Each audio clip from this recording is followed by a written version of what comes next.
March 8th meeting to order. March 8th regular council meeting to order. And the roll call shows that Councilor Osher, Councilor Gardner, Councilor Kuntz, Councilor Robertson, and Councilor Grenier and myself are present. And next item is agenda review. I don't think we have any changes, Sophie. So there are no changes to the agenda. And the third item is approval of the minutes of February 8th, 2021. Could I have a motion to approve, please? Move approval. And a second? Excuse me, Tom, can I just make a change in the minutes from our last minutes? Yeah. I reported out on, it's minor, 2 different committees, and it got kind of wrapped up into the Environment Committee. It's on page 16 or 9, however, whatever we're going by. And so there should be one committee that's entitled OEDC, and then one committee that's entitled the Environment Committee. And I just wanted to clarify that those were two different kind of entities. So Okay, that's great. We can make that correction. Thank you. Any other changes in the minutes? Did we have a second? I don't remember hearing a second. Could I have a second on the approval of the minutes? Second with amendment. Second. So the motion to approve the minutes as amended and has been seconded. And if there are no other changes, we'll call for a vote. And Nancy is with us, I assume? Yes, I am. And we'll do a roll call vote on the minutes, please, Nancy. Councilor Coop, In favor? Councilor Osher, In favor? Councilor Perry, In favor? Councilor Gardner, In favor? Councilor Robertson, In favor. Councilor Grenier. In favor. And the vote is 6 in favor and then none opposed. Thank you, Nancy. Next item is public hearing. We have a public hearing to consider a vitulous license for Legacy CP Maine LLC, doing business as Wendy's Old Fashioned Hamburgers, 4 Stillwater Avenue. Hi, this is Patrick Esty, Code Enforcement Officer, and the staff has completed all inspections and is recommending approval. Do we have any, I can't tell whether we have any public with us this evening. I guess we do, actually. Anybody have any comments or questions about this? If there are none, we will close public hearing A and move on to acknowledgements by council members. And I'm going to take the prerogative of the chair and go first because I want to be sure and acknowledge Councilor Kuntz, who was attending his last official meeting of the council after serving 2 terms. And we have greatly appreciated and enjoyed his contribution, and we will certainly miss him. I would also like to acknowledge our finance staff. We just, if anybody wasn't with us at the 4:30 or 4 o'clock meeting with our auditor, we had some very complimentary comments on our finance staff, and I want to be sure that anybody who might want to go through this meeting in the future would know that they were highly complimented by the auditors. Okay, other acknowledgements. Councilor Osher? Excited about tomorrow's election. Glad to see there's so much participation from people in town. I've had lots of people contact me. The Penobscot Times covered the election, and it's wonderful for democracy for people to participate. So very excited to see the participation. Yep. Councilor Robertson? Yeah, I'm again, I guess it'll be election eve. I'd like to acknowledge the people that have reached out to me as well, residents of Orono, and have offered to put my little signs out in front of their homes. Even with all the wind events, I've had to go chase them down a couple of days. And I'm going to thank Shelley Crosby in advance because I know she's gearing up, and her staff are gearing up for for tomorrow. I've already received an email from her. So yeah, so it's tomorrow, but in advance, thank you to the staff, the town staff for holding this and keeping it. Keeping it. I'll stop there. Thank you. Councillor Grenier. So I'm going to take a little different approach tonight and just kind of put something out there that's been kind of on my mind for a while. And it does roll over into an acknowledgement, but I just wanted to say, as a counselor, when I came on, I have always felt that I have no agenda. I'm a counselor because I'm from Orono. I do what Orono needs. I'm not going to do anything any other way. And I also look at the people who are town employees as somebody like even my employees, they're equal with me. And I worry that I'm not going to use the word we. My perception is that I want us to be aware that sometimes when we have the town staff help us, I want us to be aware to not be abusive of that power to engage with them, to have them do work for us. I don't want I will be the person with them. I will do the legwork. I don't want somebody to do the legwork. And it's been on my mind that sometimes it feels like there's almost a kind of an abusive culture towards staff by not being completely fair because they are individuals. So I want to acknowledge the staff because I think we're super, super fortunate to have the most amazing individuals at most towns that I've ever been in. And I just want them to feel as equal as I am as a citizen. So that's my acknowledgement. Good. Councillor Gardner. Well, I'd like to acknowledge that it's International Women's Day. Ah. And then follow that up by also acknowledging Councillor Sam Coons on his last official council meeting. I still remember many moons ago when one of the first times I talked with Sam, I think it was at Woodman's, and we were chatting about having young kids around the same age. Shocker about the Woodman's thing, right? What's that? Shocker about it being at Woodman's. I know, I can't believe we were both throwing back beers at Woodman's. But you know, it's been great to get to know you as a person and grow a friendship over these years. And I will definitely miss you on council. You know, 2 terms is a lot to give back in service to the town, and you've done an admirable job. And we're all very excited for you to move on to the things that you now will have time to do. And so, you know, I'll see you at the bar. Last but by no means least, Councillor Coons.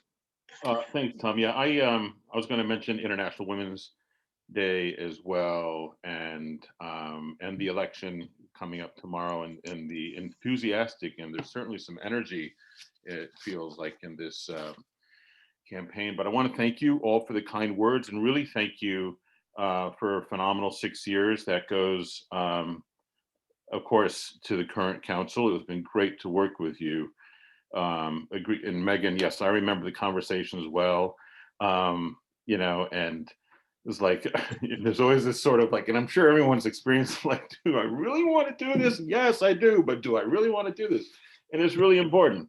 I think along with, you know, in Terry's comments earlier, yeah, you know, you do it for the right reason. You do this because you love Orono, and there's not necessarily always any kind of agenda, you know, in the background. I remember getting talked into running, actually, and I had a lot of I'll spare the story that a few of you are probably chuckling about, but I'll spare the story. But it took a while to believe, A, that I could do this, and the incredible support staff really made that possible. So Sophie, to you and your team, thank you very much. I mentioned the current colleagues here on council, but I also want to thank all of them that I worked with, going back to Tom Spitz, Mark Haggerty, Cindy Maynard, Jeff Gordon, Clinton Relier, Judy Sullivan, and of course, even though he's current, Tom, you have been a mentor and a friend, and I can never thank you for the lessons I learned from you. I have utmost respect.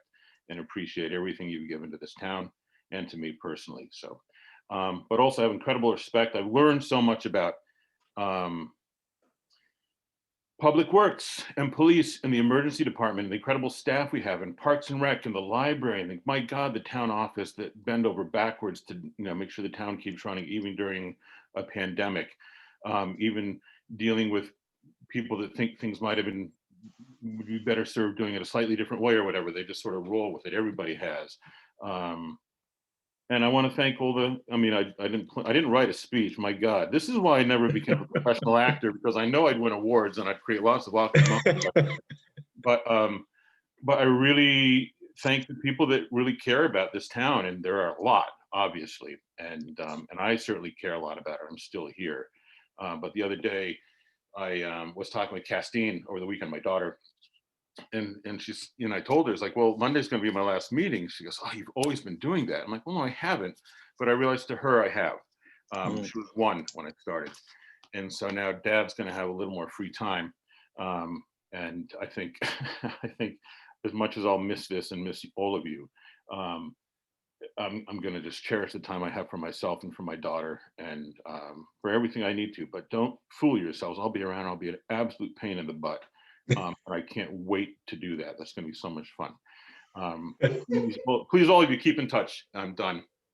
But really, thank you. Sophie, please extend my thanks to all your amazing staff. They've been wonderful to get to know and become friends with. And so thank you much. Well, thank you, Sam, for your kind comments, and we are certainly going to miss you. Whoop. My screen is acting up. Can you hear me? It's not you, Tom, it's me. Oh. I was queued up to present the birthday celebrations, and I just got a little too speedy. And I forget how to undo it when I don't have multiple screens. So there you go. I will send you guys back to your video and queue up the screen one more time. Okay, so we are now going to move on to the birthday wishes that the town received on its 215th birthday anniversary. And I think Dave Mylan is in charge of that. Good evening, folks. My name is Dave Mylan. I'm the director of the Office of Community Development. The one organization that Councilor Kunst didn't mention. I won't mention about how great they were, but the fact that we weren't singled out it's okay. Sam, we'll forgive you today. I've been asked briefly to just give an update on the activities for this week for the 215th birthday for the town of Orono, and then as Belle has so graciously agreed to do, she'll move us into 2 of our leading off birthday wishes. So quickly, we have a program that we're doing is a favorite photo in Orono program, whereas people can submit their favorite photo in Orono. That has been going on for a while. It ends on the 11th. So if you're interested in participating, you're entered into our raffle for some cool prizes. So I would encourage you to look at our social media pages and upload your favorite photo. Secondly, is what I've found has been a huge hit is our historical photos with fun facts around that we're doing once a week for the entire month. Some of you have seen those already. Those are really cool photos of Orono that I think a lot of people really enjoyed seeing. This Friday we're doing our at 2:15 in the afternoon, we're giving away 215 cupcakes out to citizens at the Orono IGA. So we're looking forward to having maybe some council folks that want to join us in giving out 215 cupcakes. And we have birthday wishes that you'll be hearing about all this week. And again, 2 of the leading ones you'll be seeing tonight. And then lastly is that the Orono Library is doing a birthday cake crowns take and make kit. So you can stop by the library in a cart by the front doors and pick up your own birthday cake crowns. Councilor Kuntz, you can have yours as as well, and it'll be official. So with that all said, Bell, you are up, my friend.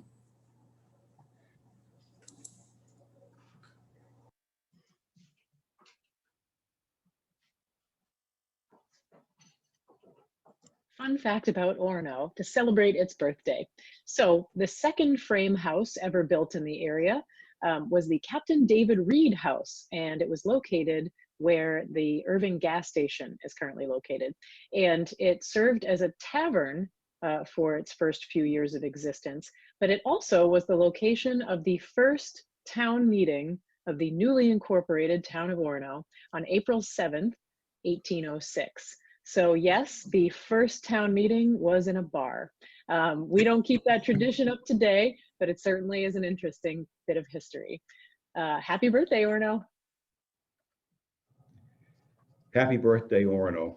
Over these many years, you have grown from a small farming and lumbering village to a vibrant community, hosting the flagship campus of the University of Maine and supporting a variety of restaurants, breweries, and small businesses.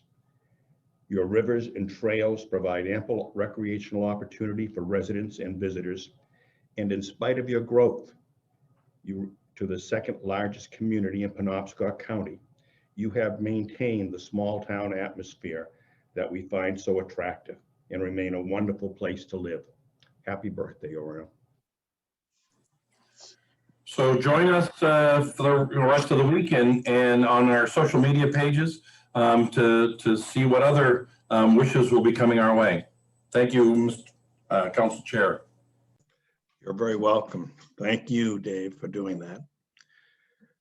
Okay, we'll move on now to unfinished business. I don't think we have any unfinished business. And then we have the consent agenda. Could I have a motion to approve the consent agenda? So Move moved. approval. Second. And second. So it's been moved and seconded. I'd just like to note one of the items on the consent agenda, an order setting the date of April 26, 2021 at 5 p.m.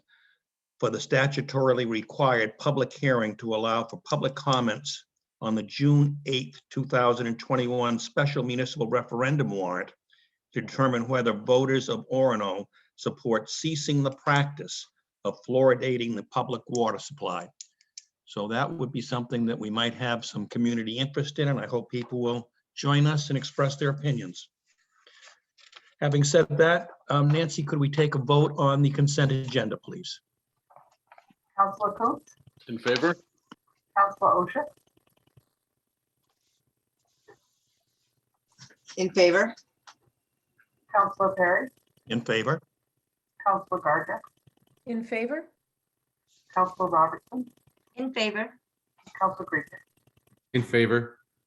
And the vote is 6 in favor and there are none opposed. Thank you, Nancy.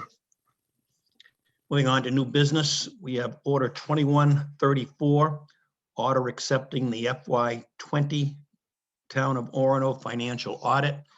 So we will take a motion and a second on that, and then we'll have a presentation on it. So could I have a motion, please, to accept? Move approval? And a second? Second. Moved and seconded. And I think we pass it off to our town manager.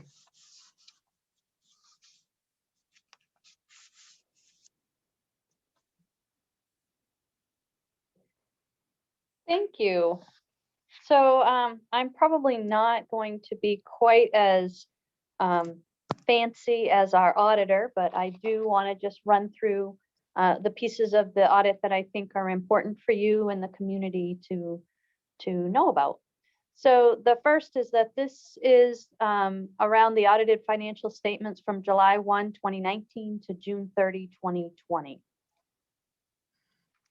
So state law requires that municipalities complete an annual post audit of their financial statements by a certified public accountant every year.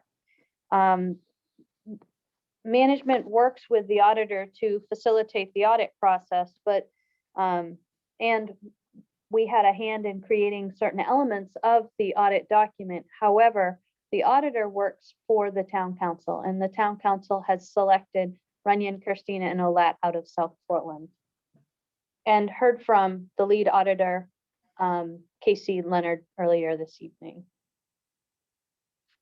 So throughout the audit, you see that we report on governmental and business type activities.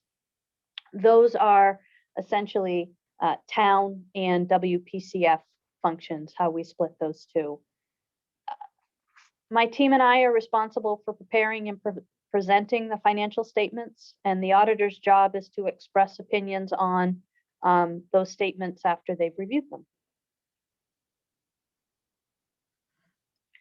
So when we think about net position, it is all of our assets and deferred outflow of resources minus all of our liability and deferred inflow of resources. So this is an accrual, a look at the town, this is not a cash basis. This is looking at activity that has happened but is reportable in future reporting cycles as well. So if you look, we've been fairly consistent over the last 6 years. When I look at this, I see that on our governmental activities, we have assets and deferred outflows of about $27.5 million. This is a decrease of about $183,000 or 0.66% from last year. For this very same period, our liabilities and deferred inflows were $14.5 million, which is a decrease of about $200,000 or 1.3%. So when you look at our total net position, we have for governmental activities, we're at $12,952,000, which is an increase of $16,750 or 0.13% from last year.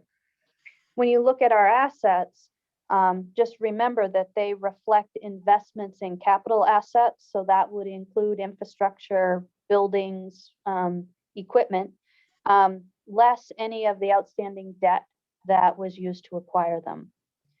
When you look at our net position, you would see that approximately 37% of our net position is available for to be used to meet the town's ongoing obligations and provide services.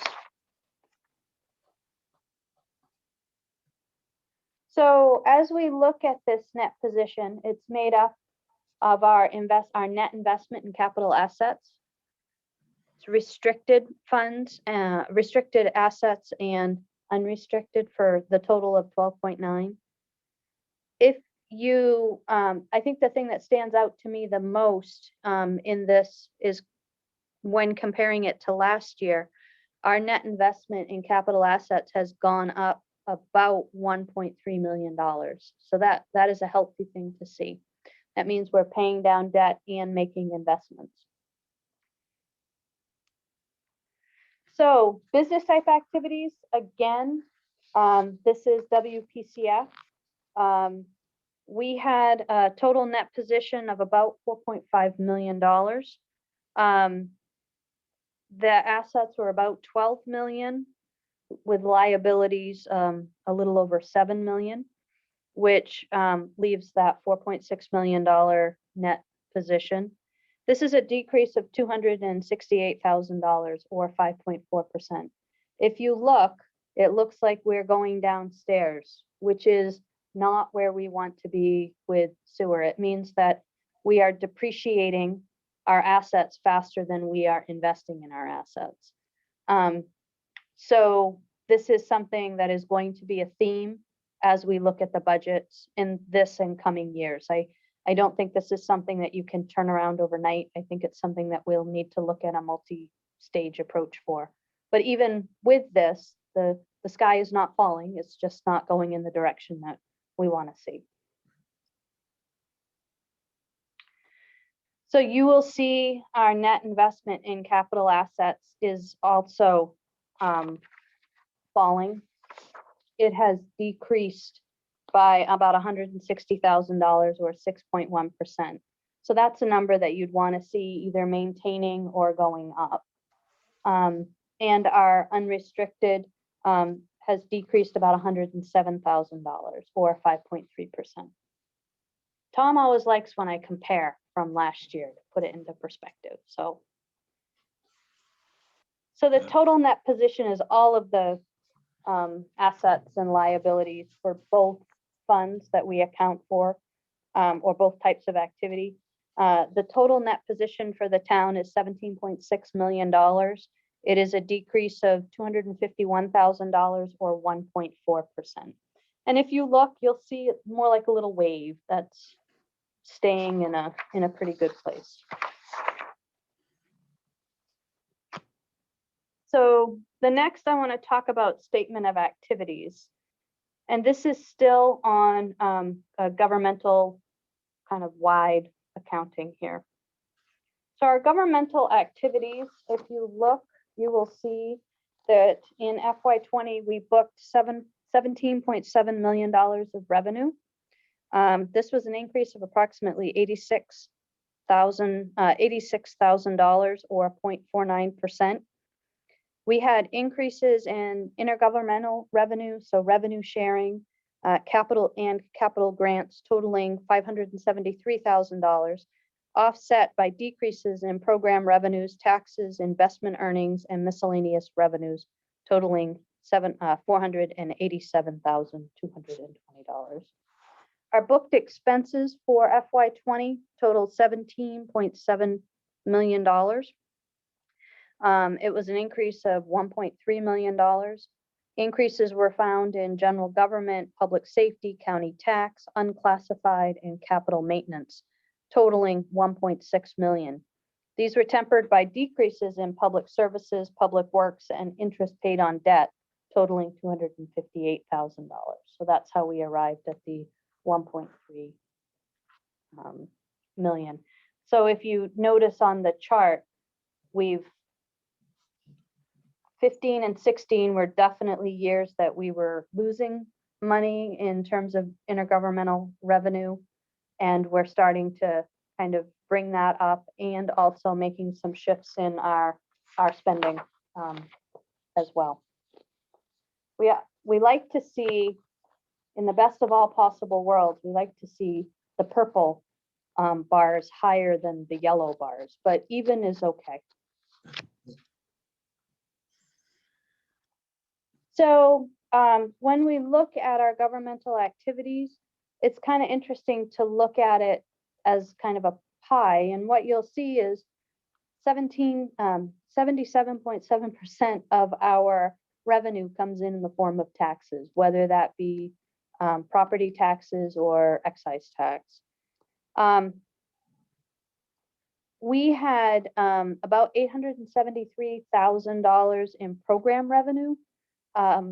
The charges for service decreased approximately $114,000 from FY19, which really ties in to the decrease in our ambulance billings and collections.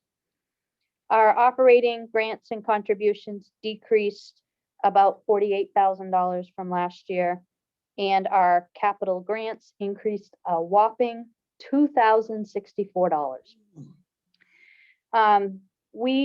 We saw a decrease in taxes of about $260,000. Intergovernmental went up approximately $500,000. Investment earnings unfortunately decreased. We had a very good year in FY19 and FY20.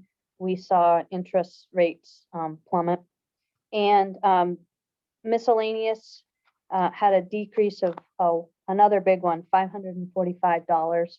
And transfers, that where we see transfers, that is where WPCF pays the town for admin services, and that has stayed the same. So when you look at this pie chart, I've already had people ask me, education is at 38.5%. All the graphs you show with the budget shows bigger than that. And so I want to just say right up front, this graph is our expenses out the door. The graph you see where we split town, county, and school is a graph that is net expenses netted by revenues that create the assessment or the tax commitment need. This graph is our expenses out the door. So we are not net any of our revenues. Does that make some sense? They're two different graphs. So when we look at this, our expenses were $715,711. We were up $1.3 million or 8.3%.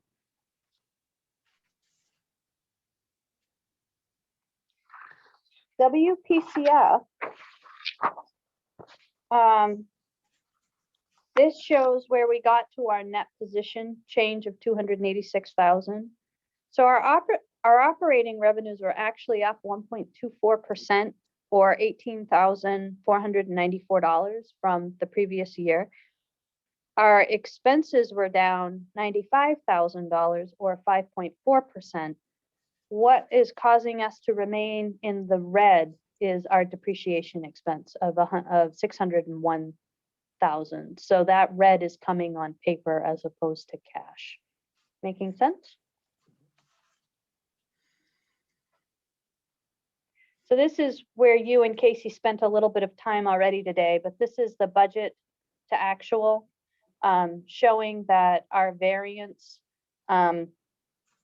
is about $160,000. And our expense variance is about 1.15 million. The biggest piece of that were the capital expenditures that we still expect to make, and public works and public safety, general government. So this is the point I made earlier today in our meeting, is that we expected to end the year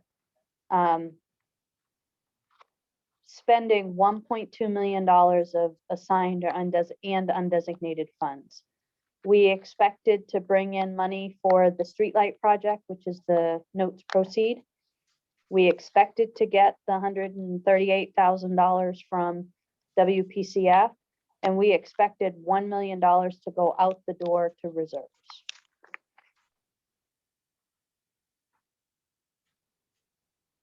At the end of the day, we outperformed on a budgetary revenue and expense, so that we ended the year, instead of having revenue and expenses about almost $500,000 in the red, we actually had a surplus revenue to expense. Then as you look at the other uses of our fund balance, we ended the year decreasing our assigned and undesignated funds by approximately $615,000. So we outperformed. We used about half as much of our fund balance as we expected to for the year, but still used it.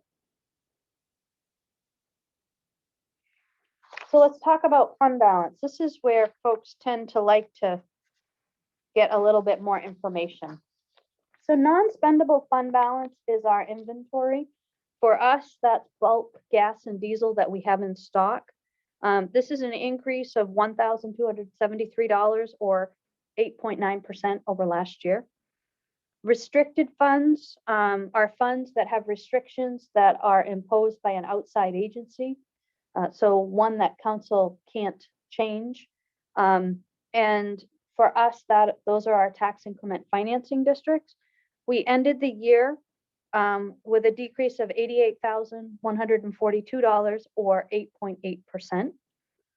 Assigned funds are those funds that we set aside for future use by the town council. So council can assign or unassigned funds at its pleasure. Those went down $668,956 or 14.8%. So this FY20 represents the second to last year of the Orono Economic Development Corporation 3 Godfrey Drive debt that was taken out, that we received payment from OEDC for, that we had assigned for debt repayment. So we would expect that number to come down another $1 million in the current year that we're in. And unassigned decreased $180,189 or 8.9%. So overall, fund balance decreased $936,014 or 12.4% from last year. So when you talk to Casey, he talked about what RKO suggests for undesignated or assigned fund balance. The restricted and non-spendable, you really don't have a lot of control over. And he thought that 9.65% was pretty good. It was within their range of 8.6 to somewhere, was it around 13%? The rating agencies are looking for 15 to 20% of expenditures, which would put us in the $2.5 to $3.3 million range. So one of the things that we took away from the process of being rated earlier this year was a need for us to look at stabilizing or increasing our fund balance. Property taxes are the largest piece of our revenue stream. Our taxable assessed value for FY20 was about $494 million. We assessed a tax rate of 26.45. Our commitment was a little over $13 million. The receivable at the end of the year was a little over $239,000, which is all within kind of where we had been in the past. The collection rate of 98.15 is an improvement. We had been at 97.99 for the last several years, and we just bumped over to 98.15.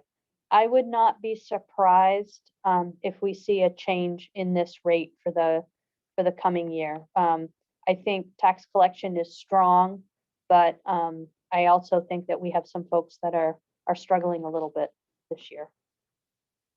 And that would be the end for any questions. Any questions for Sophie? And thank you for that very informative slide presentation. Are we all set with the audit review?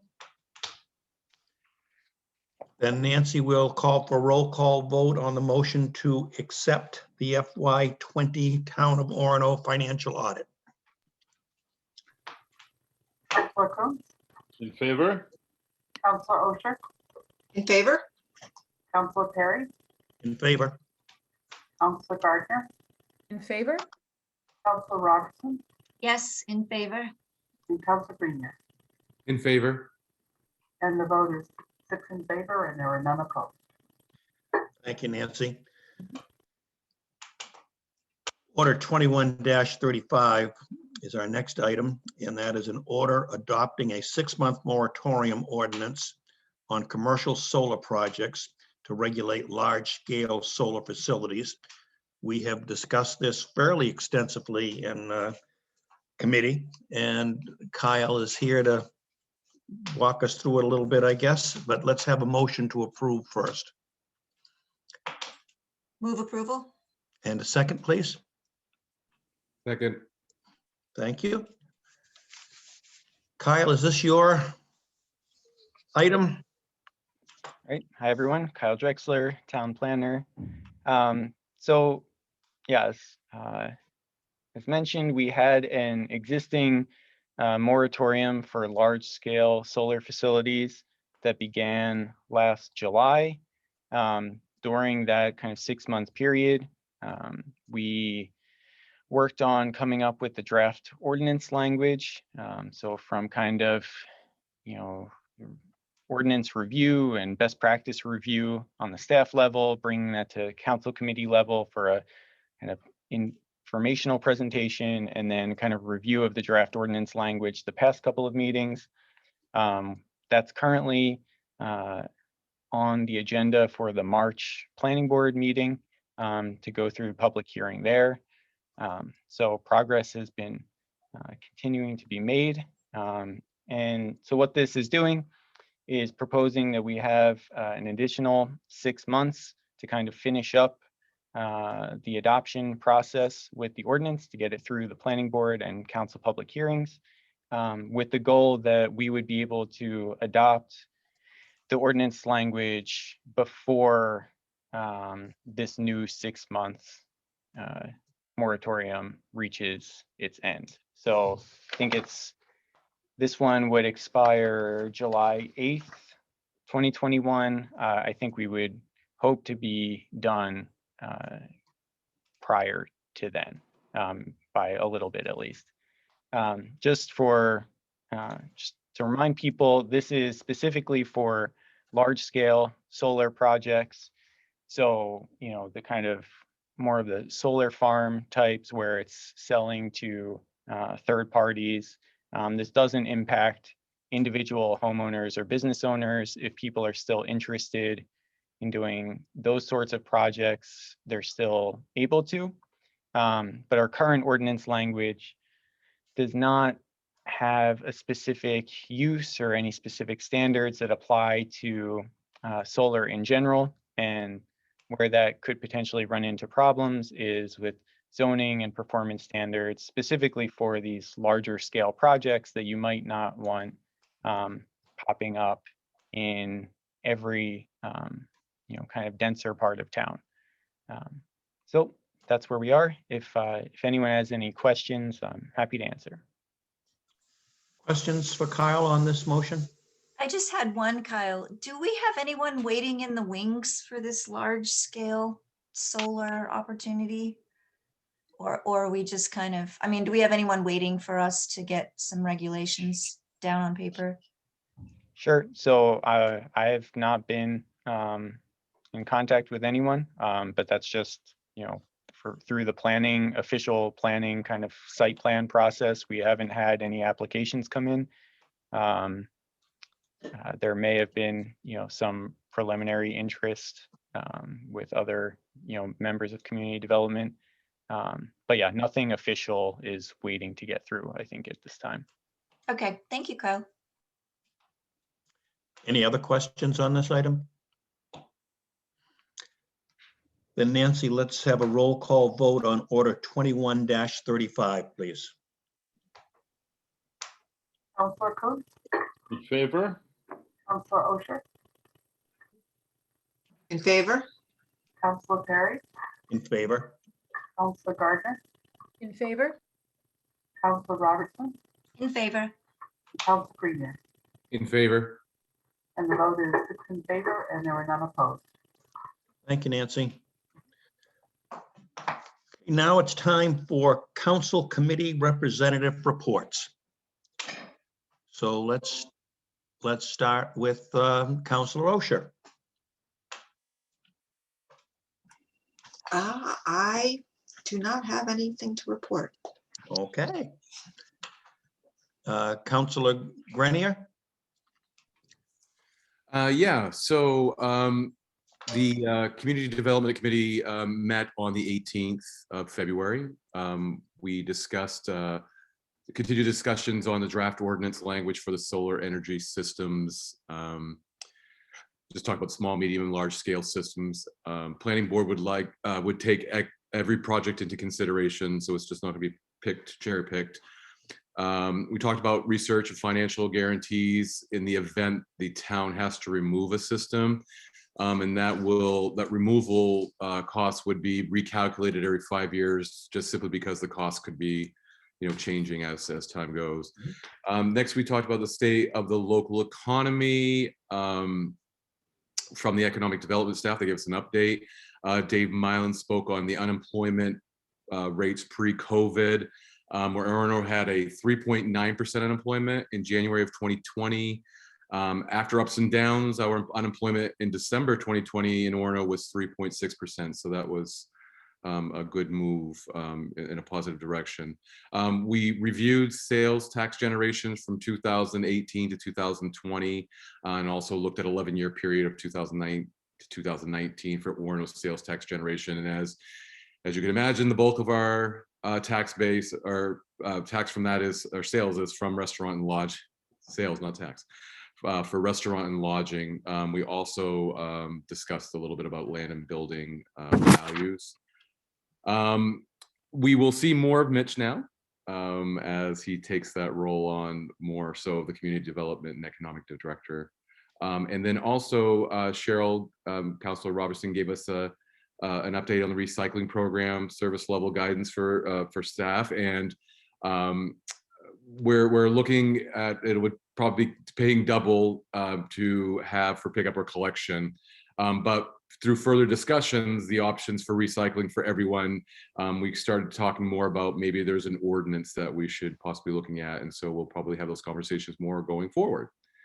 And that's what I have. Thank you. Councilor Robertson. Yeah, so we met on February 25th and we're continuing the draft. We have started working on, we finished the municipal buildings, infrastructure, homes and business section of the environmental comprehensive plan. We have started working on Maine's natural and working lands. And we have Ben Hale, who is the VP from Orono Land Trust. So I sent him home with a giant package. So he's going to be talking to Orono Land Trust at one of his meetings about what a climate action plan might look like from their perspective. So I'm interested to hear that. We talked a little bit about a weatherization bill that is currently moving through our legislature right now. It has not been assigned a number, but it's a $20 million bond. We talked about really looking for financing for the municipality to keep our costs down, because this is an expensive venture that the state is kind of heading into as they start to, I want to say climatize, as they start to reduce energy costs and with some pretty serious goals. And so we're just kind of looking at what's out there and keeping minds open. So this is a $20 million bond that supports reduced energy costs for seniors and low income residents, and also the town and schools. Hasn't been passed yet. It's going to go through the Environment Natural Resources Committee. We talked about, I just gave an update on the waste diversion grant, which is a little bit what we talked about in Terry's committee. And that's about it. And our next meeting is March 25th. So, Cheryl. thank you. Yes. Councilor Gardner. Yes, so the Comprehensive Plan Implementation Committee meeting was on March 1st. The first thing we discussed was a contract or conditional zone request for 61 Margin Street. That's down OBC way. And we talked about the differences between a contract and conditional zone, and ultimately that in order for OBC to expand its production process, they would need a conditional zone approved for that parcel. And the committee was generally supportive of the idea and wanted to move along in the process. We then had a very informative and very thorough presentation from our town planner, understanding the balance of comp plan goals and objectives. That was interesting for any folks out there who want to know more about the comp plan. I would go back to that meeting and watch that presentation. It was great. And then finally, we discussed the guidelines for considering contract or conditional zone requests. This has come up before in previous committee meetings. It's basically, establishing sort of a procedure for folks requesting contract or conditional zones that streamlines the process while maintaining all of the oversight from council that we would want to have, but making just sort of this process that takes a lot of unnecessary labor maybe off of our town planners' plate and might be more accessible for folks applying for those as well. And that was it. Thank you, Megan. Councilor Coombs, is there anything you wanted to report on? No, thank you for the opportunity though. Okay. I'll report on the Finance Committee meeting we held in February. We met with representatives from the First, who are investment advisors, had a very informative discussion with them, and I think we were all quite pleased with the level of service they are providing and how our investments are going. We also talked a little bit about the budget process and how that might change just a little bit this year, and we seem to think that was in a good direction. And I think that was it for our Finance Committee meeting. Okay, moving on to future agenda items or items of concern. Does anybody have anything on this topic? We all set? We have lots to do in front of us, so I'm sure we have plenty of things to keep us busy. Public petitions. I cannot see who else is with us, but I don't think we have any. And public comments. Are any members of the public here that have any comments for us? Are you seeing that? Any hands? Okay. Then we're going to move on to workshop. Next steps for council diversity, equity, and inclusion efforts. And we're going to turn that over to Megan, who once again has volunteered her efforts and time to put together a proposal for us. So thank you, Megan, in advance. Okay, well, I hope the technology works out here. I'm going to attempt to put a slideshow up for everyone, and maybe, nope, that's not working. Okay, let me try this again. This is like, I'm not as seasoned as town staff. I hardly ever get to present my screen. All right, let's see. Maybe this. Yeah. Can we Yes. see it? Now, is it full screen for you folks? Like you can see the whole? No, okay. Yes. Sorry, I haven't done this in so long. All right, Yeah. let's go to presenter view. There we go. That's better, right? Yes? Yes. Yep. That's good. Okay, great. Okay, so next steps. This is a two-part proposal, and I thought it might be helpful to keep us organized if we, listen to the first part and then have some time for discussion, and then do the second part and have some time for discussion. That way we can make sure we touch on things and not get too jumbled up. Okay. Oh, that's not working. Why is that not working? Whoa, hello. Sorry, I'm having technical difficulties. Part one is council education. What is happening? There we go. The challenge. So based on received guidance, council first chose to embark upon a public course of education, introspection, and personal growth related to whiteness and privilege. This was, the books we were reading and films we watched and other conversations we've been having in workshop about trainings and whatnot over the past few months. But as Sam pointed out way back when, this past fall, there's an election every year. Council may see frequent turnover.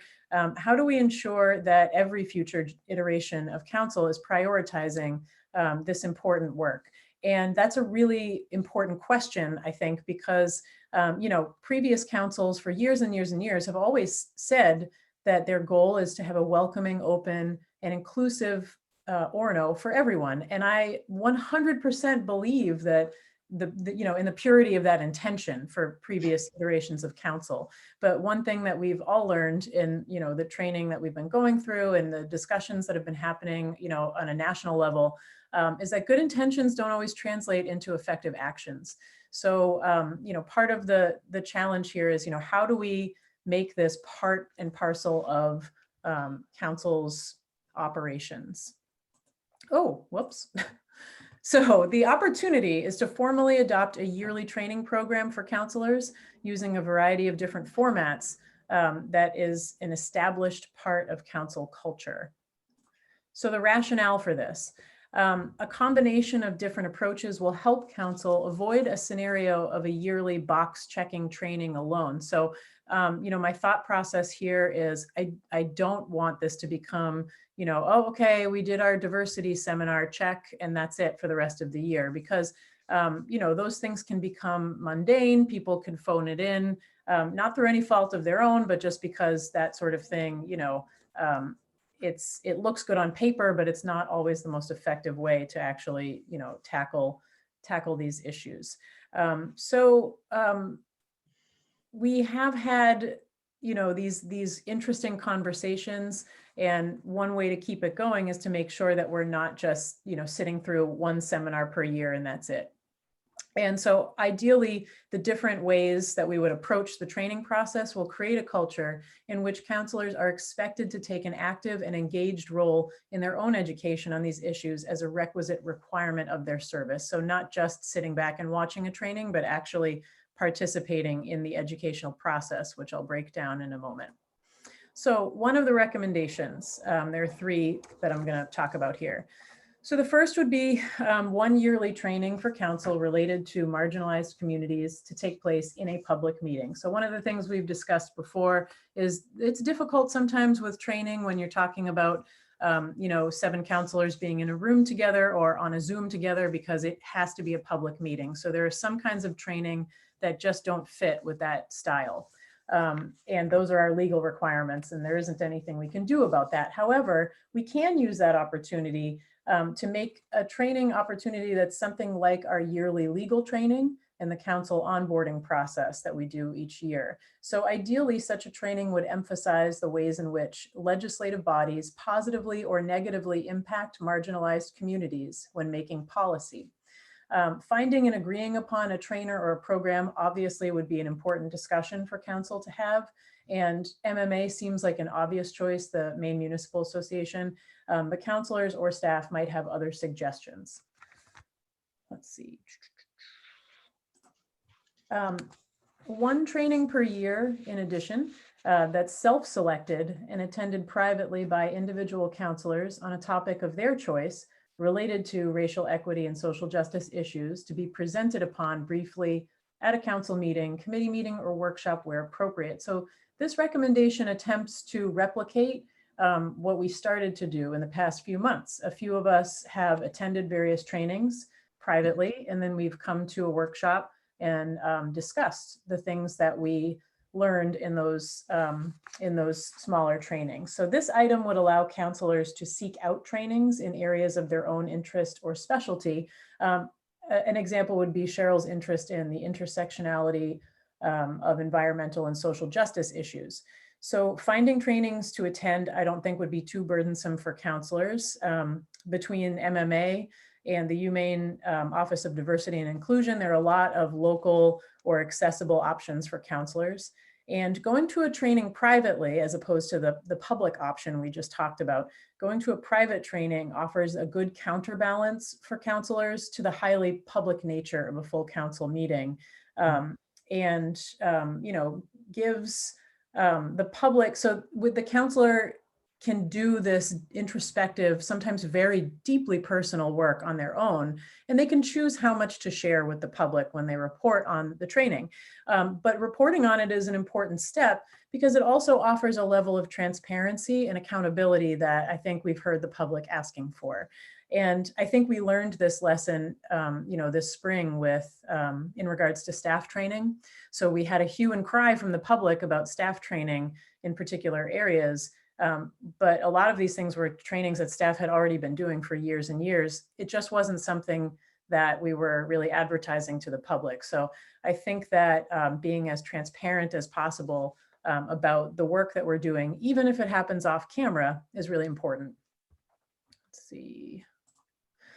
And then finally, a quarterly workshop item devoted to discussing a book, film, documentary, what have you, on a topic related to racial equity and social justice that's self-selected by council and established in the yearly council work plan. So when establishing the work plan each year, 4 councilors can have the option to volunteer to each select materials and lead a discussion in one of 4 meetings. Similar to what we've been doing already with How to Be an Anti-Racist and the documentary The Color of Fear. So this would keep council's education fresh and current and ensure that council's efforts are more evenly distributed and not the responsibility of 1 or 2 individuals. And if councilors can announce their choices in advance, it's even better, because then the public has the opportunity of reading or viewing the materials on their own and following along with council's discussion more readily. Okay. So discussion, I guess, should I stop sharing, or does that make it too complicated? Oh, that's good. I guess I can. Yep. Stop sharing for a moment. There we go. Good. So comments, reaction. I think that's incredibly well thought out. I was thinking when I was reading ahead on the whole, the quarterly report, be it on a book or some sort of printed material or movie, of sharing it publicly, and you absolutely addressed that in the last 30 seconds there, because that would be great. I think a ton of people do want to be able to follow along and that sort of thing, myself included. So it makes perfect sense to me, and I think it addresses a lot of the issues that have come up. I think transparency has been a huge issue. I think there's a lot of assumption of what we're not doing and what hasn't been done, that all these things are kind of novel ideas, and it's not the case most of the time. Sometimes there are new things that come through, but anyway, I think it addresses some great points. Good work. Thanks. Megan, thank you so much. That was a great intro. So I took some notes, and so I have some questions for you, or maybe for council. So one of the things, just as a discussion, was how would we, as an election is unfolding right now, how do we introduce these issues as a requisite for new people coming on board? Like, if you're going to run for council, you have to do such and such, or how do you see that, like, kind of unfolding?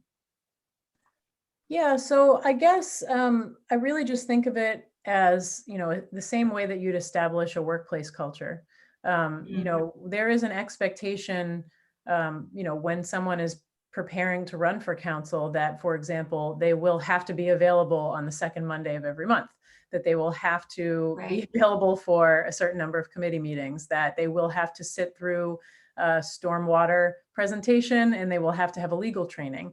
I see this as folded right into those operational pieces that council is expected to go through. So, the expectation is, if you are interested in serving, this is something that is front and center and part and parcel of the operations of council and of town staff. And so you need to be on board with doing this kind of work, because, unless we actively make it a priority, it can, as we all know, very easily fall by the wayside. So making sure that people know that it is something that they'll have to do. Good. And another thing, thank you. Thank you for that. I understand. The other thing too is, when we talk about a marginalized community, and this was kind of wasn't really a shock, but I did get an email from an elderly woman around the COVID, around the shots and the vaccinations, who said that there is a perception, and a marginalized community in our community are elderly people, who said that council doesn't care about them. And that's almost verbatim. And so when we talk about marginalized communities within our community, I think should we also be addressing not necessarily privilege and race and gender, but possibly socioeconomic, or we're a very intergenerational community. I believe we have students and we have elderly at Hasbrook and Talmar, and we have some, people in our community that also feel marginalized. So I'm wondering if that should also be included in our proposal kind of moving forward, or maybe something we should think about. Yeah, I mean, for me, absolutely, and already was in my head while I was drafting this. When I say people with marginalized identities, I'll be transparent. I'm trying to retrain myself to use people first language. And there are some points in this presentation where I don't think I did, but I'm trying to retrain my language. So people with marginalized identities, it's not just about race or gender or the ones that we tend to think of. But yes, I mean, ableism is an issue. There are socioeconomic issues. Their ageism is an issue. I mean, there are a lot of different ways. Right. So yes, so I think that is what I'm thinking of, is being as inclusive as possible with people who may, for whatever reason, experience barriers when it comes to accessing town services. It was kind of a surprise to me to hear that that council doesn't care about us. I guess I just didn't realize that was out there in our elderly population. One more, and I'll turn it over. How do we tie in? Or no, I don't know. Maybe let me see if I can frame this so it makes sense. What I'm thinking about is the training and tying it into how we determine municipal policy and operations. So it's not just so that we have a working group of counselors, but the training that we're using is also going to be part of how we make decisions about things like zoning and land use and things like that. How do you see that, or how can we interconnect those two? Because really, our elected official positions are to help with operations and to help with policy in many instances. Sophie? I'm gonna make a suggestion. And if you would prefer that I take a back seat in this conversation, just let me know. No. One of the things, Cheryl, that my staff and I are looking forward to doing is some trainings where we all learn together. So on Kyle's work plan for next year, as an example, check the fire. is him, he is trying to locate a trainer, probably not from necessarily here, who is a planning expert in this particular topic, to come and talk to us. So as we put our budget and work plan together, those are some of the things we're looking at as well. And I like the idea of really focusing on the policy level, because you're right, that is where council really can impact the system. And then for the other piece, Cheryl, I mean, and that's a great question. I think that it goes to personal education. One of the things that I heard loud and clear when I met with some of our DEI professionals in the area to talk about, what council can do and next steps. A thing that I heard loud and clear is that it is extremely important for counselors to show that they are invested in the process and that they don't just expect, communities of color or people with marginalized identities to do the work, to come to us, to tell us what to do for them, that we should show up and that we should show that we are learning about ourselves and privilege and the world, and that we're going out of our way to take an active role in being educated in these issues. And so that will naturally impact, I think, our decision-making process as individuals. But the great thing about sharing these things in workshops is that, much like when we go to a conference and come and report on it, the rest of council learns something as well. And if, you come and report on a great training that you did, it might spark something for me, and I want to go do that training as well. So I think that is a great opportunity. Thank you, Megan. Those were my kind of my notes that I jotted down. Thank you. So Meg, great job as always. I think this kind of goes back to what I was thinking before, is that as a counselor, we really do have an obligation to really educate ourselves, to do every aspect of what is going on in our community, not specifically an item.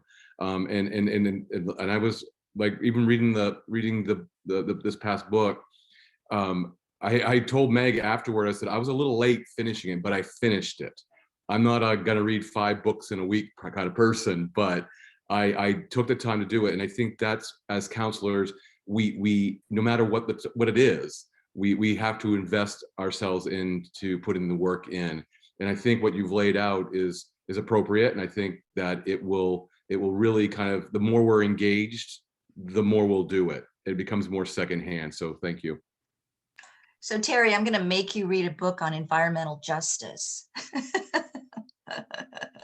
Sure. Did folks have other comments or questions, or should I move on to the second part? I appreciated the work that you put into this, and I've gotten good feedback, interesting and good feedback from people in the town who've been watching as we go through this process, and about, had our discussion about the video and our discussion about Ibrahim X. Kendi's How to Be an Anti-Racist. So I think that it's valuable, and it's valuable to the town, that we would continue to this effort and have new counselors that come on to this effort.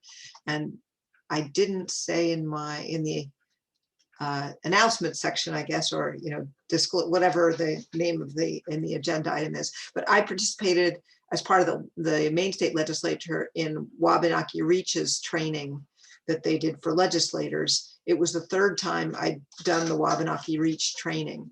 The first time was, it came to my synagogue. The second time, I just, as a supporter of Wabanaki Reach, they mentioned that they were going to try the in-person training that I had at my synagogue. They were going to try it online so that they could streamline it, so they could start offering it. So I was part of the seeing it online. So the one I do with the legislature, except that they knew that everyone in it was in the legislature, it was very similar to the first time I attended the online version, and it made me think that would be something that we could do. So if we're going to be planning regular trainings, that the Wabanaki Reach that's the Truth and Reconciliation program. It's a nonprofit, and it's about education to help people do exactly what we've been trying to do, learn more and see how we could take what we've learned into doing a better job in outreach and being anti-racist, or being inclusive, and valuing the contributions of others. So I appreciate what you've put together, and I'd like to suggest that we try to schedule Wabanaki Reach as one of the trainings that we do. I've also done that training, Lori, and it is a good training. Okay, do I dare launch back into trying to share my screen again? It worked once, maybe it'll work twice. We'll see. Okay, here we go. And is it full screen?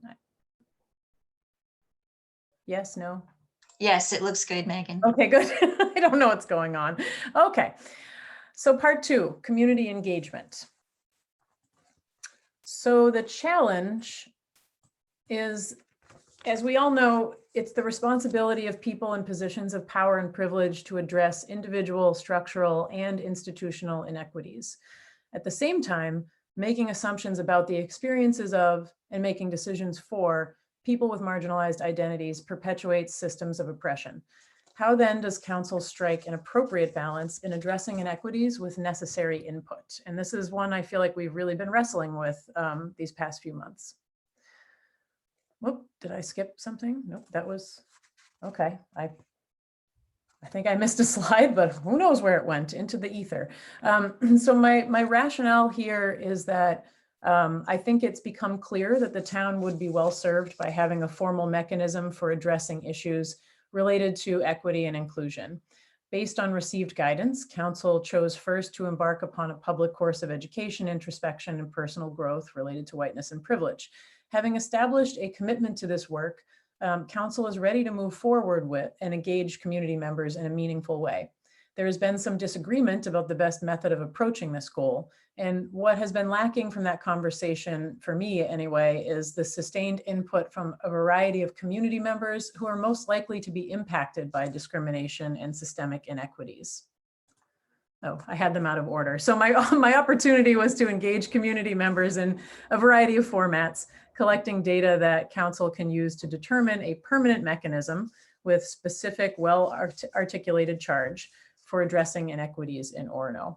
So here are some of my recommendations. And I'll just say that the work, in addition to reaching out to people, who would be able to offer good advice on these topics, I've also just been doing a lot of research about what other cities and towns across the country have been doing and the tools that they have been using in order to accomplish these goals.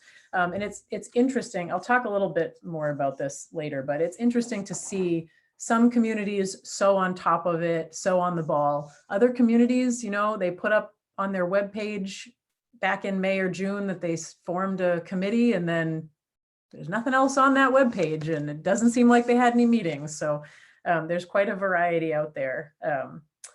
So the first recommendation here is to initiate a community-wide conversation about Orono-specific challenges that marginalized folks may experience, and what kind of group or committee might be most helpful in providing feedback and insight from a diversity, equity, and inclusion perspective here in Orono.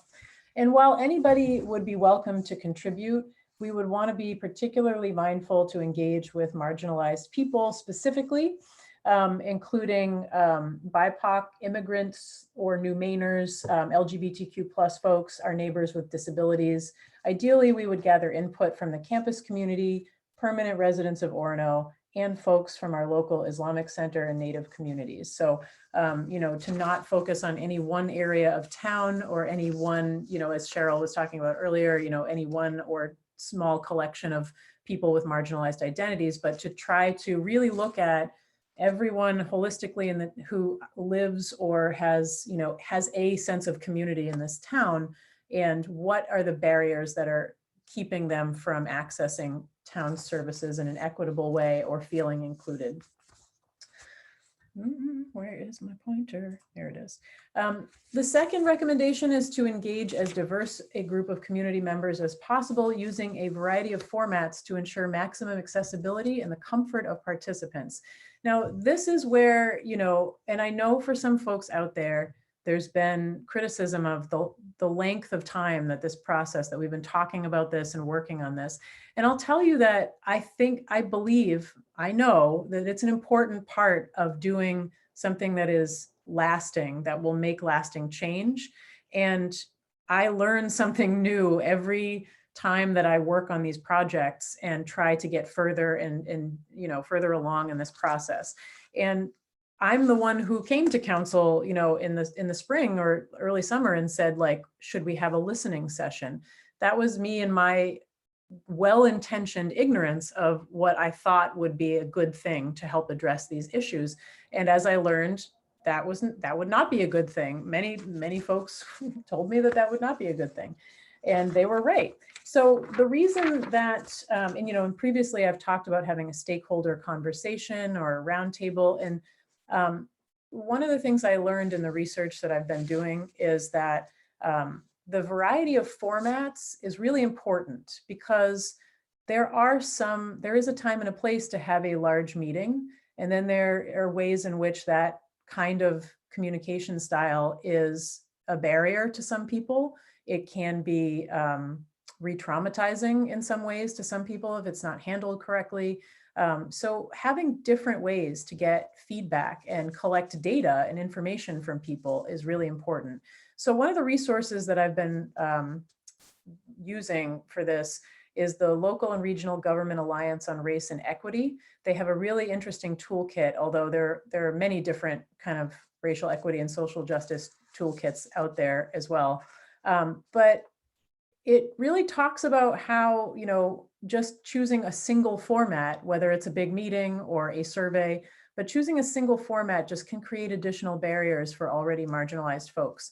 So there's a few suggestions for a wider array of accessible formats. And some examples include multiple small group meetings that can feed into a larger process.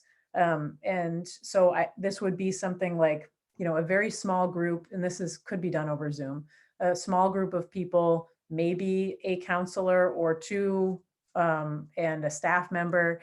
And it's kind of like a focus group, and it's a chance to speak in a non-public setting, and to come away from that meeting with a summary of the conversation that everybody at the meeting agrees with, and a few recommendations that everyone agrees with, right? So it's really a group process of creating creating a consensus and using that, feeding that into the larger process of collecting information and feedback. You also could have larger group meetings, but make sure that there are options to submit written comments during the meetings, because some folks really just aren't comfortable vocally sharing in a public meeting. That can be accomplished over Zoom. This one was very interesting to me. So in a large group meeting, having people break out into smaller groups to interview each other, and then when they return to the larger group, report on what the other person told them, because apparently some people are just more comfortable sharing, someone else's information than their own feelings about a subject. And that can be accomplished over Zoom with breakout rooms. Technology has all kinds of bells and whistles. Another suggestion or example is to use trusted advocates or engagement liaisons to collect information from communities that we know are typically underrepresented in public process. So that is where counselors or staff members who have connections to people in different communities can, in an informal way, reach out one-on-one and talk privately about some of these issues. And then finally, I saw Happy Valley, I think it's in Happy Valley is in Washington State. Their website has a very interesting survey that I think could be adapted here as well, where basically it's anonymous, and it does go through kind of like every town service or department that you could think of. And the questions are really kind of open-ended, but they ask people to kind of reflect on how often they access these services, and if they have experienced, and to what degree they may have experienced barriers in accessing these services. So again, the idea here is to, use a diverse array of formats to gather information, because that can be more respectful of the folks who are participating. Let's see. And then council would synthesize and discuss this input and feedback to determine what permanent mechanism would best address the challenges and opportunities that are specific to Orono. So council should make as informed a decision as possible, but we have to stress that it is council's decision. Councilors and municipal staff are best situated to determine what is functional, what is possible, what is practical to happen, here in Orono. And as always, the public is invited to participate and give comment on the process. They have the right to elect councilors that they feel will be best representing their interests in local government. But council, we have to be responsive to residents, but still maintain this decision-making process. So the idea here is to collect the information, and then for council to really sit with it and talk about, okay, well, we have thought a lot about what the needs are. Now, how can we, in a practical way, address those needs? What kind of permanent body might we form? So additional food for thought on the subject of permanent bodies, and then also what we might actually be able to just get started on immediately. So we've had a lot of discussion about, should we have a committee? Should we have this? Should we have that? And it was interesting to me to look at all these different communities and really hear about, how different communities are approaching it. And what I came away with that I want to really stress to council and to everybody who's watching out there is that the type of permanent body, although some of these words are used interchangeably, they are not always the same thing. And the type of body needed is directly connected to the goals and desired outcomes of that body. The type of body should be determined by a council through the collaborative process of community engagement. So for example, a commission or advisory board, which those really are, in government speak, kind of interchangeable terms, they serve as an external review process. They're synonymous and used interchangeably to refer to independent bodies that are authorized by ordinance or statute to perform a particular function in local government. Municipalities may create non-statutory boards and commissions to address local concerns and issues. The size, composition, function, and powers of such bodies are set forth in the ordinance creating them. On the other hand, a committee is something that operates more as a means of internal regulation, as opposed to an external review process. So they're typically, though not always, created by the governing body and comprised exclusively of governing body members. This is not always true, but it's frequently true. Committees perform various functions such as conducting investigations, review, making recommendations concerning pending legislative proposals, monitoring and reporting the work of various municipal departments and officers, studying particular problems and recommending possible solutions, and otherwise performing detailed work which it would not be feasible for the entire governing body to accomplish, or which would be too time consuming for the entire body to perform. Now, my reasoning in kind of going through these different terms is not to spark a debate right now about what would be best for Orono, but rather to underline the fact that we don't know what would be best for Orono yet, because we really need to know what is the specific charge of this body, this permanent mechanism of addressing inequities in Orono, and we need to be responsive to the folks who can speak to that experience. And finally, changes that we could begin implementing now. So one of the things is a glossary of terms. This is something that my workplace has been working on, actually, the community tracing work that I do. And I think it's a great idea. This gives council and staff a common inclusive language to use. And I think that would be really helpful. And it's something that we can get started on immediately. There are a lot of resources out there to do it. We could adapt a racial equity and social justice tool for council and staff to use when evaluating new policy proposals. Madison, Wisconsin does an excellent job with this, and their website is full of really useful information and tools. But basically, every time that there's going to be a policy change or even just an operations change, there's a set of questions, that either elected officials or staff will put themselves through and make sure that they're really, it allows them, it's a tool that allows them to really think about the process and how it might impact people that didn't occur to them when they were, working on it. So we could really start adapting one of those and using it in Orono, as soon as we want.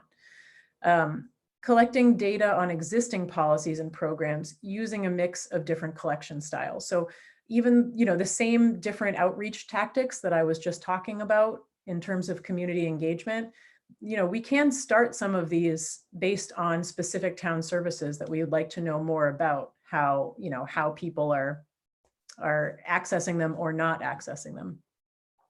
And we could continue the process of making council proceedings more accessible by adding timestamps and links where appropriate to meeting minutes. I love the new page on our town website. I cannot take, though I've typed things up for the website, I can't take credit for the idea of the timestamping.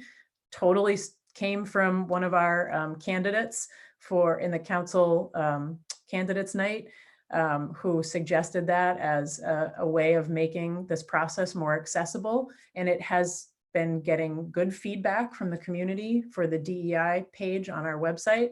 And I think that, we could consider moving forward with implementing this in our meeting minutes so that folks can know where in the video or the audio recording to look for a particular item, particular conversation, because even though everything we do is on the record and documented, that can be a barrier to people. It can be intimidating, or it can just be impossible for folks to feel like they can access it. So this is another way we could be more transparent and more inclusive. Let's see, click. Oh, and now discussion. So I will stop sharing my screen and No. Okay. I'm not still sharing my screen, right? Right. Okay, good. So discussion. Tom, I think you're on mute.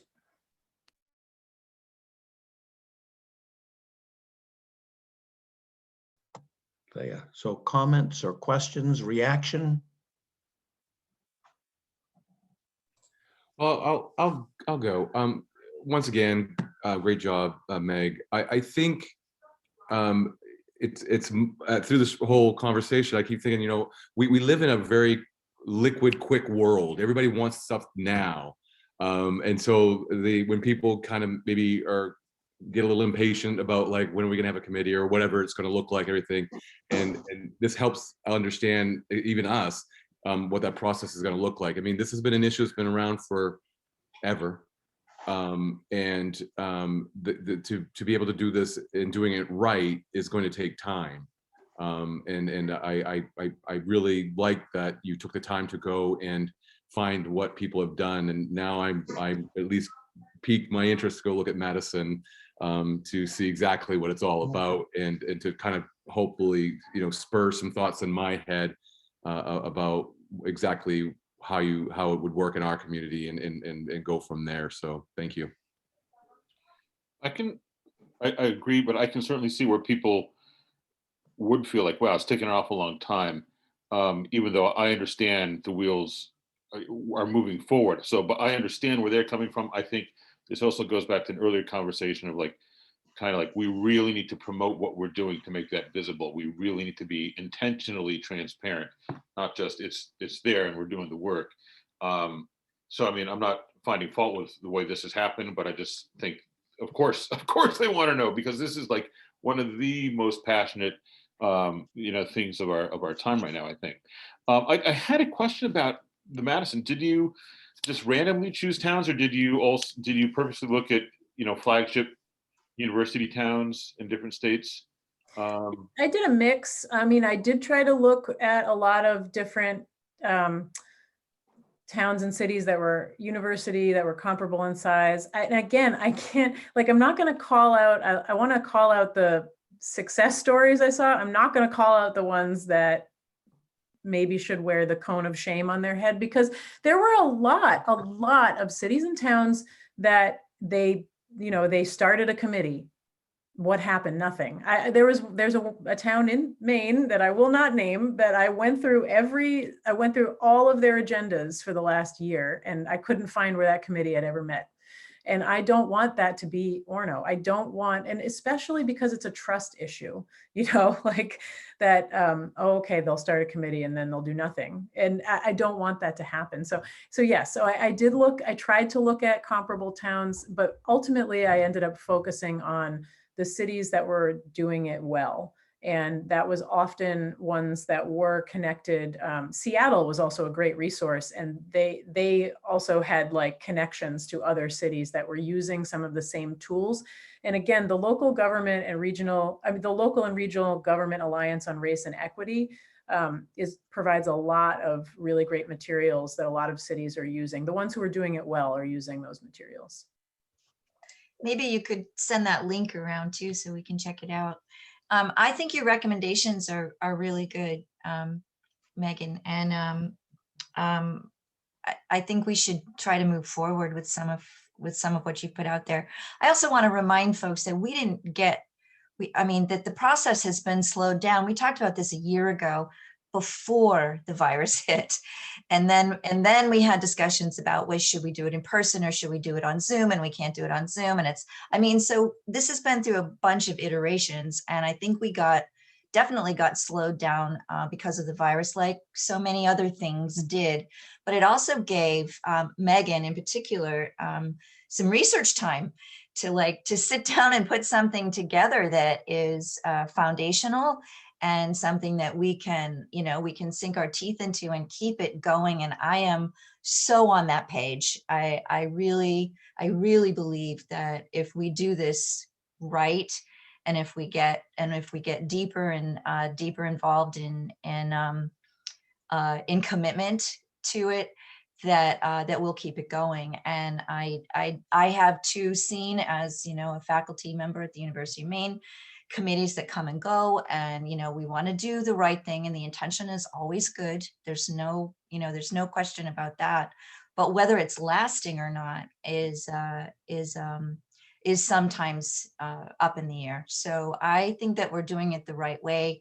I think that you're doing a ton of work, Megan, on this, and I do like your recommendations, and I think we should try to move forward with what you're doing. I especially like the timestamp, because I can never find anything either. So, so yes, with the timestamp, we can do that right now. And actually, apparently, Sophie just informed me this has been implemented already. Oh, okay, good. So it's been in conversation, and it's happening, and so that is great.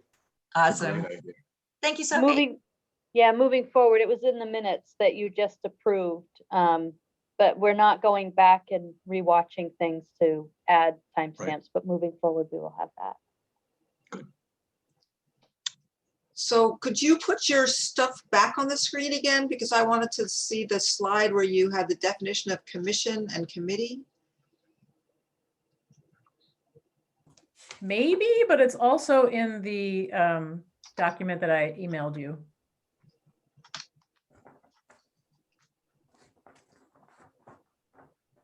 I mean, I can try. I'm not doing a great job with the technology. Great. While she's trying, let me just say that, Megan, we really appreciate the work you put in on this topic. I was a little concerned when I first read it on the community engagement piece, and thinking, how in the world is the council ever going to find time to engage in all of those very, very legitimate steps that are outlined here. But as I hear you talk through it and recognize that it doesn't mean that 7 council members have to do all of those things, that it can be an individual or a couple of counselors or a staff member and a counselor doing lots of them and gathering that information. I think it makes a lot more sense to me, and seems like a very reasonable thing to do. It's very diffuse. Yeah. So thank you. I appreciate the work that you did. I recall that a little over 3 years ago, when I was looking into when I was recommending that we have a civil rights committee, which really came off of Sophie asking me to look into the Human Rights Campaign's concerns about our town. So when I did research, I did similar as Sam was suggesting. I looked at other college towns. I looked at, because it was spurred by the Human Rights Campaign's negative review of Orono, or low value review of Orono, I looked at the places that the cities that they had given positive reviews to, and looked at their civil rights committees, which the terminology since last summer is more commonly now racial and justice and equity, but certainly those are all parts of civil rights.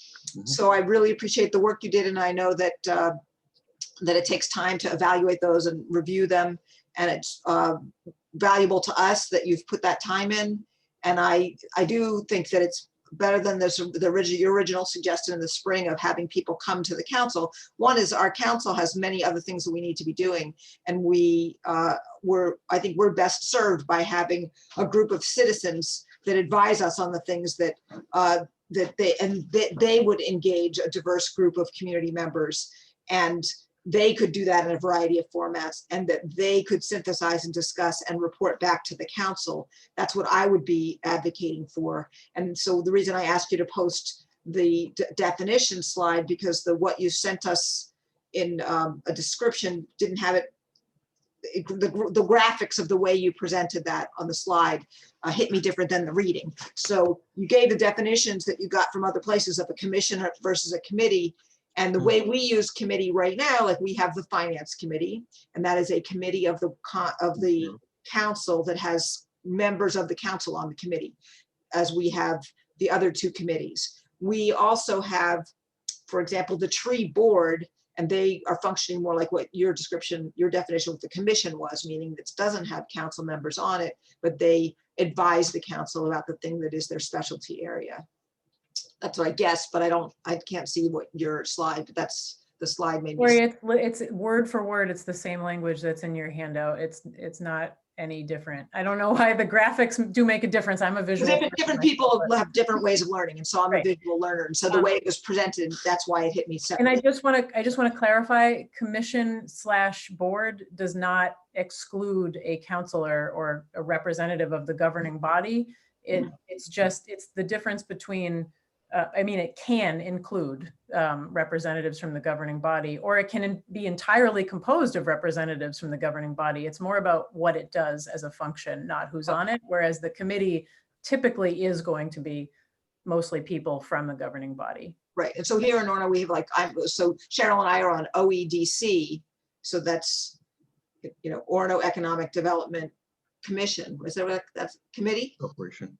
It's corporation. Okay, so anyway, and in that case, there's 2 of us on it. However, the tree board, there's none of us on it.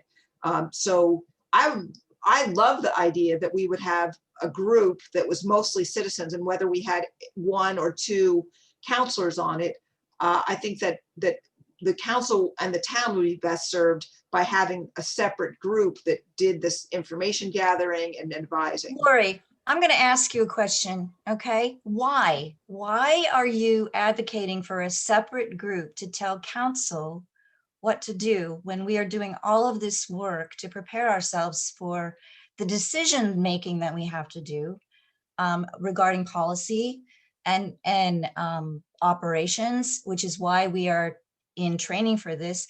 Why do you feel, which I haven't heard yet, I know you feel you want one, but I don't understand why you feel you need an outside committee? And if maybe you could explain that. That's interesting that you think it's a feeling. So it's not a feeling, it's based on reading and education and learning. And so it is something I present as a counselor who is educated and thoughtful. And yes, we all are educated. All of us are educated and thoughtful. I'm just really starting to wonder. I haven't heard a reason for you. I haven't heard a clear reason for you to tell us why you believe and why you continue this narrative of why we need an outside group when we are doing the best that we can to be trained and to make thoughtful decisions, because we are the body.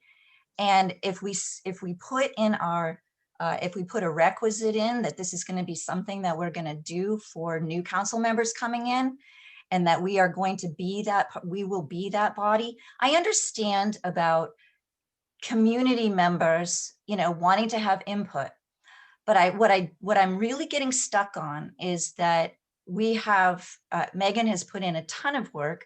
We've done a lot of training, all of us have, and I don't understand why you're continuing this, to go down this road at all. I really just don't. I haven't heard. Thank you for asking for clarification. Concrete reason from you yet.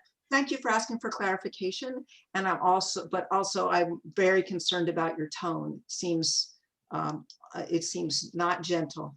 And you're often so gentle and so upbeat, and you have a really nice laugh. I'm sorry, but I'm getting your delivery includes that usually, and so that's. So Meg, can I just I just kind of want to make one last other comment. So just first off, the tree board does not advise the council to begin with. So let's be clear about that. But also, Meg, you took a lot of this information that comes from communities. Obviously, they have probably the resources to really handle this pretty effectively. We do not have those resources, or we're limited on those resources. So it's going to take us to do a lot of that work. And I'm fully aware of it. I'm fully on board with it. And I think, like Cheryl had said earlier, let's just get it going. Let's start with those steps that you had recommended. Well, I'm happy to respond to Cheryl's request, which is for me to clarify why it's important to me and why I keep presenting it as a separate thing. So as I mentioned, when I first came upon doing this work, it was tasked by Sophie. And so I did a lot of reading and evaluation, and also was trying to help us meet a metric that was imposed by an organization that evaluates municipalities, and it found us wanting. And those that evaluation suggested a citizens body that was composed of people who represented those people who were in marginalized groups.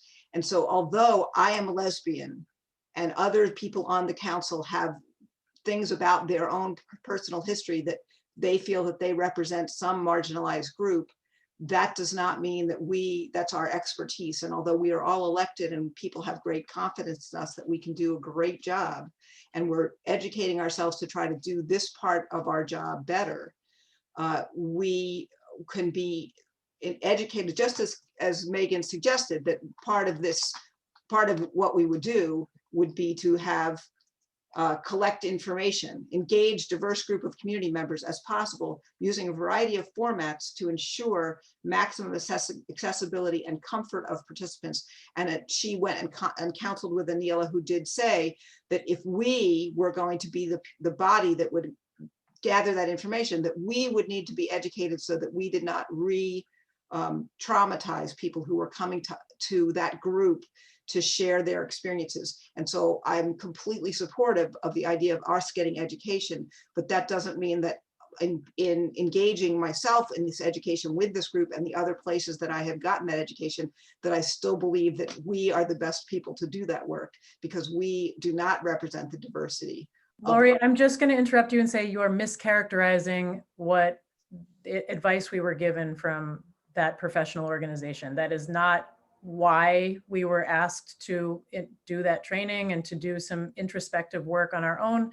I have talked about it. I don't want to take up time to go over it again, but you're mischaracterizing that professional advice that we received. Please excuse me again that when I trying to describe what my research has been, that I did my best to reach out and connect it to things that I heard that you had done. Excuse me for incorrectly characterizing what you had done. So I'll just stop trying to reach out to you, since apparently that's not going to be supported here. All I'm saying is that, you know, there was a specific reason why we were advised to do the work that we've been doing and the way we've been doing it. And we've talked about what that reason is. You have created a different reason and used it as your own reasoning to move forward with your idea. This isn't confrontational. I'm just saying, don't, you know, use misinformation as evidence of what we need to be doing. I will refrain from connecting with you and speaking about anything that you've done. I will respond to Cheryl, which is, I am an elected official at the state level and at the local level. And this is being addressed, this being the problem that local and state and federal governments have done a poor job of making our governments, our cultures, a place that people feel that they are being treated with respect, that the laws that are put in place are discriminatory because the people who've put them in don't understand the impact of the way in which they make laws, which they do with the best of intentions, have disproportionately negative impacts on certain members of the community. And so it is our job to try to do better, and across the country and in our very own state, government bodies are getting groups of people. And Terry, you said, oh, we're volunteering our time. At the state level, the Racial Equity and Justice Committee, they all volunteered their time. And they were a committee of not just legislators, but also people from throughout the state that were evaluating every bill that was put in the session last year and evaluating them on racial inequity and justice. And that was a separate group that then advised back. So that's what I'm suggesting that we follow. So it's not a feeling I have. This is based on what's being done at many other levels, is that we would have a group that would review things and then advise us back. I would put out there, Lori, that in this case, that you write up a proposal, just like Megan did, and that we have a choice. Write up a proposal, put it down. Who do you think would be on this committee? What would be some of the tasks I that am you happy would, to take that my you would do? proposal that I think that you should, I think that you should write up a proposal, because we haven't seen one yet. Before you were elected. Present it. I'm sorry, but I'm going to finish my thought.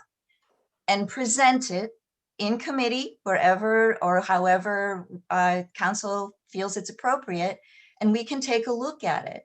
But you haven't brought anything to council. You haven't brought anything. And Megan has done all of this background work, and we have read books and watched videos, and we've gone off and we've done our own personal trainings. And I'm very familiar with this work, but I can always learn more. But if you write up a proposal that we can see, that then maybe we will have a chance to make a decision and to see, you know, how we can balance these two polarized, I think, ideas. Well, thank you so much for encouraging me to write something up. I did I write think you something up. should. I'm not finished now. I did write something up in December of 2017. And then that was before you were elected. And after you were elected, I reposted it to everyone. I'm not sure exactly when, but I can go back in my email. But it's been several years, more than 3 years. So I'm happy to revisit it. I would have loved to work with Megan on this because she spent so much time and has thought so much about it, has done such valuable work.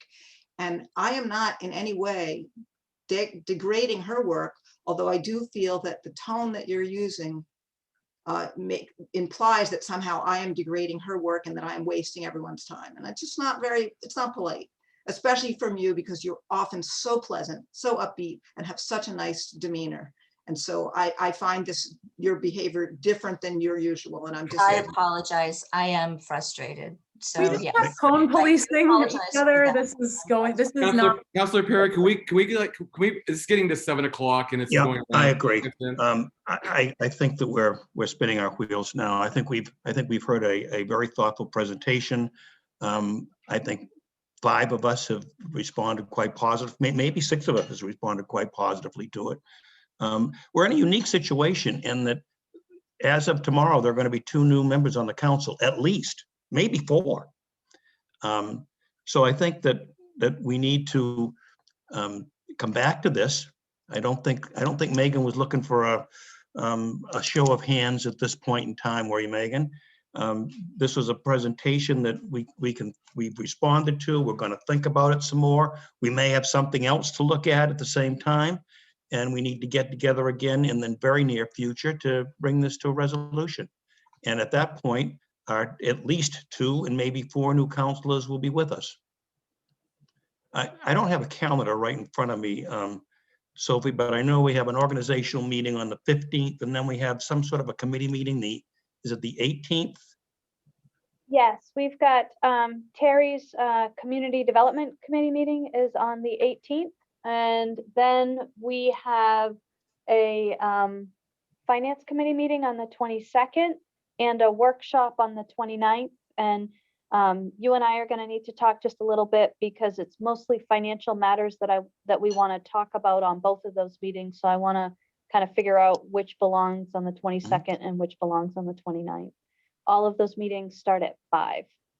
So let's give some thought as to what meeting would be most appropriate to add on, excuse me, a continuation of a workshop so we can bring this matter to some conclusion. Would I you would say like to community development because it falls within that realm. That would seem reasonable to me. And we're planning to talk about LGBTQ plus Pride Month and Right, and Juneteenth resolution. And Meg had already written the proclamation for Juneteenth, so it's just us reviewing it to make sure that it captures our thoughts. Well, that seems like a reasonable plan forward. If that's okay with everybody. It's okay with me. We may call you in for special assignment. Okay. I think that wraps up this portion of it. And once again, Meg, thank you very much for all your work you've done on this and explaining it and getting some reaction to it. Is there any other business to come before the group this evening? I'm seeing a shaking of heads. So with that, I'll take a motion to adjourn. So moved. In a second. Been moved and seconded. Can we just wave hands to show? All right. Bye, everybody. Thank you. Bye. See ya.